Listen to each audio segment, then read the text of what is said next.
टिड्डे सर देश में अभी देखा जाए तो कोरोना महामारी का प्रकोप चल रहा है। दूसरी तरह ये देखा जाए कि जो टिड्डे का प्रकोप है इनकी संख्या करोड़ों में आ रही है। हमने कल शाम को देखा कि यहाँ पर बहुत ही विशेष प्रकार का एक टिड्डे दल आया जो कि आसमान में पूरा इन्हीं की संख्या दिखाई दी और शाम होते ही ये खेत में जैसा ही उतरा है उसके बाद में वैसे ही फसलों को नुकसान हुआ है। इनमें हमने मक्का लगाया है, कद्दू लगाया है जो कि पूरी तरह से नष्ट कर दिया गया है। मतलब इनके पत्ते में एकदम छिद्र छिद्र हो चुके हैं, खाया गया है। तो अब किसी काम की फसलें बची है? अब तो सर बहुत मतलब इसका विकास होना बहुत मुश्किल का काम है क्योंकि आधा खा लिया गया है। तो अब इसका विकास होना बहुत उम्मीद इसकी कम की जा सकती है। जितना इसकी पैदावार होने की क्षमता रहती है उतनी पैदावार तो हो नहीं पाएंगी। ये गोरे गांव में रहते हैं हम, और ये कल शाम के वक्त ऐसे आए कि एकदम बादल जैसा छा गया। और उसके बाद में रात भर तो ये मक्का वक्का झाड़ वाड़ क्या क्या खाए, फिर सुबह ये स्प्रे किया तो ये झाड़ के नीचे भयंकर ही गिर गए। 5-6 डुल्ली यानी 4 डुल्ली फेंक दिया मैंने, और ये 5वीं डुल्ली फेंक रहा हूँ। किस तरह का माहौल हो गया था जब ये टिड्डे निकले थे? बादल जैसा छा गया था पूरा।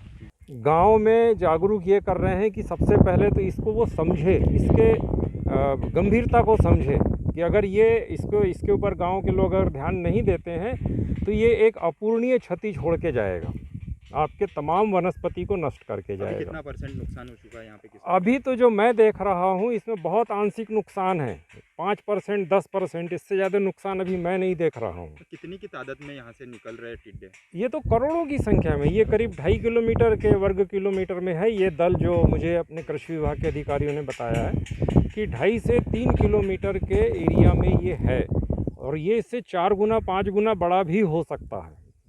अच्छा, ये एक दल है, फिर दूसरा दल आएगा, तीसरा दल आएगा, ये सब संभावनाएं हैं। और इसका जो मूवमेंट है, एक दिन में ये 100 से 125 किलोमीटर तक यात्रा कर सकता है। इसकी जो उड़ने की क्षमता है, एक दिन में 100 से 125 किलोमीटर तक ये जा सकता है, और रात के समय ये ज़्यादा नुकसान करता है। और इसको नियंत्रित करना भी रात में ज़्यादा आसान है। रात में जहाँ पर भी इसका दल बैठा हो, जहाँ इसने डेरा डाला हो, वहाँ पे सबसे सस्ती दवाई जो है, कीटनाशकों में सबसे सस्ती दवाई आज की तारीख में है क्लोरोपाइरीफॉस। मैं बहुत स्पष्ट रूप से मेरे किसान साथियों से, मेरे सभी ग्रामीण बंधुओं से ये निवेदन करूंगा कि क्लोरोपाइरीफॉस दवाई का छिड़काव करें, क्योंकि वो सस्ती है। और एक चीज़ कहना चाहता हूँ बहुत विशेष रूप से कि कोरोना महामारी के साथ ये एक दूसरी समस्या हमारे यहाँ पे पैदा हुई है, और लगभग उतनी ही गंभीर में भी है। कोरोना महामारी इंसानों के लिए तकलीफ का विषय है, और जो टिड्डी दल है, टिड्डी दल हमारी समस्त वनस्पति, मैं सिर्फ बात फसलों की नहीं कर रहा हूँ, समस्त वनस्पति, पेड़ पौधे, जंगल में जो भी हरियाली है, उन सब के लिए बेहद घातक है। और आप जानते हैं कि वनस्पति हमारे जीवन का आधार है। अगर जंगल का एक पेड़ भी नष्ट होता है तो वो आपको एक अपूरणीय क्षति होती है। किस तरह से नुकसान पहुंचा रहा है ये सर्वभक्षी है। जो टिड्डी दल है, इसके एक दल में अरबों की संख्या में टिड्डियां होती है, अरबों की संख्या में। इसका जो दल होता है वो कम से कम 2-2.5 किलोमीटर के व्यास में होता है, और कई बार ये 8-10 किलोमीटर वर्ग किलोमीटर के क्षेत्र में भी होता है। तो उतने भूभाग में, जैसे अगर 2.5 किलोमीटर है तो 2.5 किलोमीटर के भूभाग में जो भी हरियाली होगी उसको ये समूल नष्ट करेगा, पूरी तरह से खा के बर्बाद कर देगा। अभी जो फसलें लगी है वो कौन कौन सी फसलें हैं? अभी इस समय गर्मी का मौसम है, और सौभाग्य से 99% एरिया हमारा खाली है, फसलें नहीं है।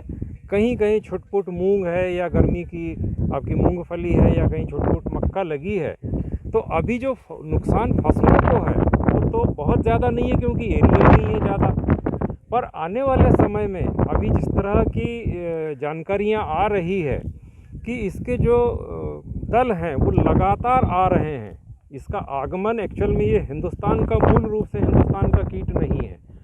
यह इस कीट का जो जीवन यापन है, या जो इसका लाइफ साइकिल है, जीवन चक्र है, वो पाकिस्तान, अफ़गानिस्तान और राजस्थान का कुछ एरिया जहाँ मरुस्थल है, वहाँ पे इसका जीवन चलता है। पूरे साल बच्चे पैदा होना, अंडे देना वहाँ चलता है। वहाँ से कभी कभी आंशिक रूप से ये राजस्थान के मैदानी क्षेत्रों में, जहाँ फसलें बाहर आता था, पर इस साल चूँकि प्रकोप ज़्यादा गंभीर है तो ये मध्य प्रदेश में बैतूल तक आ चुका है।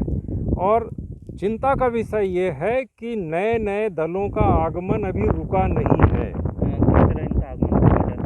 इनका आगमन रोकने के 2-3 तरीके हैं। भगाना तो इसका एक तात्कालिक लाभ है कि आपके खेत में या आपके गांव में, आपके एरिया में जहां ये आया है, जहां इसने डेरा डाला है, अगर वहां पे आप आवाज़ करेंगे, धुआं करेंगे तो ये वहां से भागेगा, पर ये इसका इलाज नहीं है।